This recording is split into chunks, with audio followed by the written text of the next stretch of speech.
10वीं बोर्ड परीक्षाओं का टाइम टेबल जारी कर दिया गया है।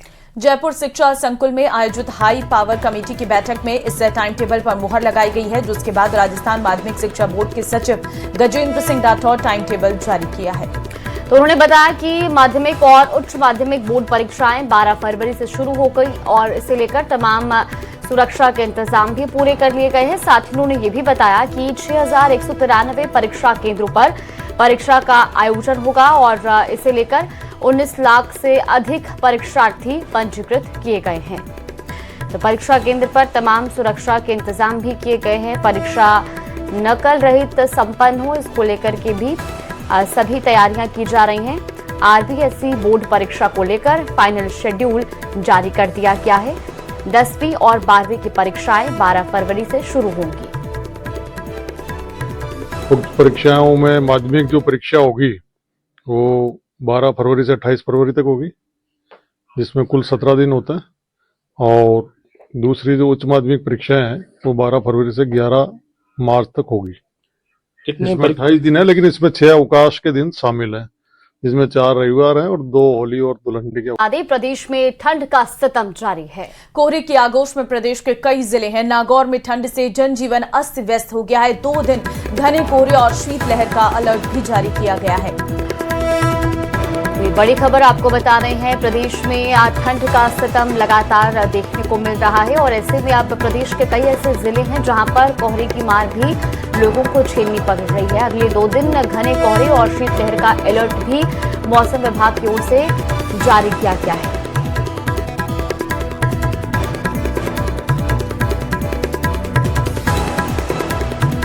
जोधपुर से चंद्रशेखर और नागौर से प्रकाश संवाददाता इस वक्त हमारे साथ लाइव हैं।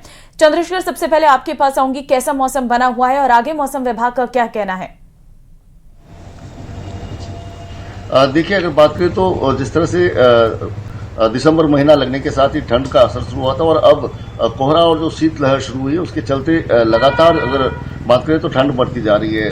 ठंड के कारण जो है लोगों का जीवन थोड़ा सा अस्त व्यस्त हो रहा है और साथ ही अगर बात करें तो लोग जो है घरों में रजाइयों में अल सुबह तक जो है डूबके नजर आते हैं। अगर बात करें तो जो मौसम विभाग की माने तो आगामी आने वाले दिनों में जो है शीतलहर और बढ़ेगी और जो है तापमान और गिरेगा। अगर आज की बात करें तो जो जोधपुर का तापमान है करीब 13 डिग्री सेल्सियस तक पहुंच चुका है और जिसके चलते जो है ठंड का असर दिखाई देने लगा है। सुबह लोग जो है अलाव लगाकर जो है अपने ठंड को भगाने का जतन करते नजर आ रहे हैं। इसके साथ ही जो अगर बात करें तो चाय की दुकानों पर भी जो भीड़ जो है वो दिखाई देने लगी और साथ ही जो गर्म चीजें हैं उनको खाने का प्रचलन बढ़ा है। इसके अलावा अगर मिठाई की बात करें तो जोधपुर की प्रसिद्ध मिठाई फेनी है, उसका भी जो है कहीं ना कहीं विक्रय बढ़ा है और साथ ही दूध की जो कढ़ाई जहां लगती है वहां पर भी लोगों की भीड़ नजर आने लगी है। शाम के समय देर रात तक वहां पर नजर आती है और सुबह लोग जो है अब थोड़ा लेट घर से बाहर निकलना शुरू हुआ है। जी बिल्कुल प्रकाश, आपसे भी जानना चाहेंगे, नागौर में भी ठंड का सितम देखने को मिल रहा है। आज के तापमान की बात की जाए तो क्या कुछ स्थिति है? जी, बताना चाहूँगा कि नागौर में पिछले काफ़ी दिनों से जो ठंड का माहौल है वो देखा जा सकता है। हालांकि अभी जो दिन का तापमान है वो कभी करीब 28 डिग्री सेल्सियस और अभी रात का तापमान जो 6 डिग्री बताया जा रहा है। वहीं देखा जाए तो जो पिछले साल की और जो पिछले कई सालों की तुलना में जो इस साल जो सर्दी है वो बहुत ही कम है। देखा जाए तो दिसंबर के महीने में यहाँ पर कड़ाके की ठंड पड़ती है, लेकिन इस बार जो यहाँ पर ऐसा कुछ भी देखने को नहीं मिला है। इस बार एक बार भी अभी तक यहाँ पर कोहरा नहीं देखने को मिला है। साथ ही जो ठंड है वो भी बहुत कम यहाँ पर नजर आ रही है। कहीं ना कहीं दिन का तापमान जो तेज होने की वजह से और रात का तापमान ठंडा होने की वजह से यहाँ पर मौसमी बीमारियों का भी जो डर है वो लगातार यहाँ पर देखने को मिल रहा है। और साथ ही यहाँ पर जो किसान हैं उनका भी कहना है कि इस बार ठंड है जो बहुत ही कम पड़ रही है, जिसको लेकर किसान चिंतित है, क्योंकि कहीं ना कहीं फसल खराबे और कम उत्पादन होने का जो डर है वो यहाँ पर लगातार बना हुआ है। प्रकाश, यानी कि बीते सालों के मुकाबले इस बार ठंड का सितम कम देखने को मिला है। चलिए, फिलहाल आप दोनों का बहुत शुक्रिया हमारे साथ जुड़ने के लिए और जानकारी साझा करने के लिए। और चलिए खबरों में आगे बढ़ते हैं। खबर सवाई माधोपुर से है, जहां गांव में सड़क के शिलान्यास कार्यक्रम में जा रहे खंडार विधायक जितेंद्र गोठवाल को ग्रामीणों ने रोक दिया।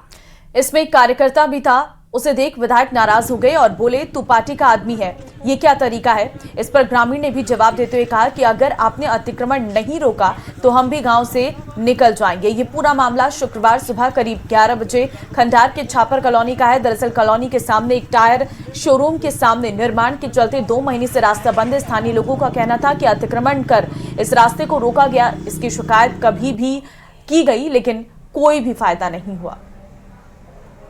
पहले तो सत्तू सरपंच था, उसने स्टे दी, उसको मायने नहीं करी, रामा खान लेकर आया। उसके बाद में मतलब हंसराज जी सरपंच रिया, उसने भी स्टे भेजा, उसकी स्टे की मायने नहीं करी।